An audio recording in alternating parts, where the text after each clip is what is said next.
Are you winning the battle for relevance? And if you weren't, would you even know? Because the reality is most businesses and brands are actually a long way down the path toward becoming irrelevant before they have any clue at all. And often by the time they realize it, it can be almost too late. You look at brands like Kodak or HMV Music or even BlackBerry, brilliant example of this. BlackBerry in the US have gone in the space of 3 years from 43% market share to just 5.2% market share. That is how quickly a brand can go from hot to not. And that's how quickly you can lose the battle for relevance.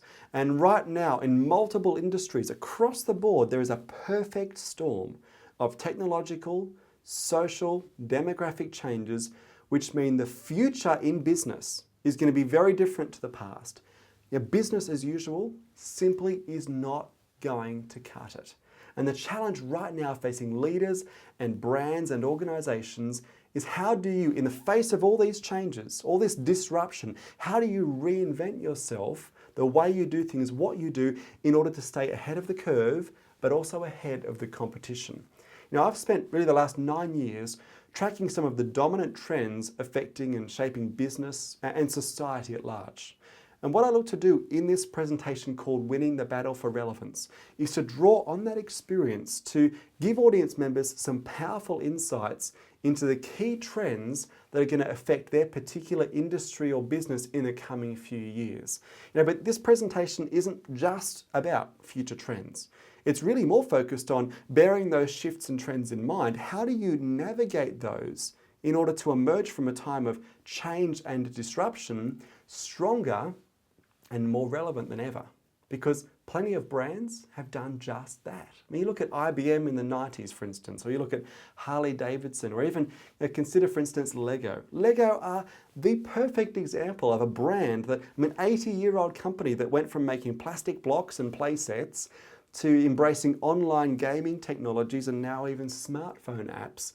Lego today are more profitable, more healthy, more relevant than ever before. What can we learn from their experience? And what I do in this session is try to draw on examples, depending on the industry or the audience I'm speaking to, examples of companies and brands around the world who are doing just what Lego have done, reinventing themselves in the face of change and staying powerfully relevant as a result. My goal in this session always is to ensure that every audience member leaves with a clear action plan for riding the waves of change in the years to come. Because as Charles Darwin said, it is not the strongest that survive, nor is it the most intelligent. It is those who are most responsive to change. How true is that? What a profound principle. Because whether you're talking about an organization or an organism, the principle is exactly the same. We are faced right now with a choice.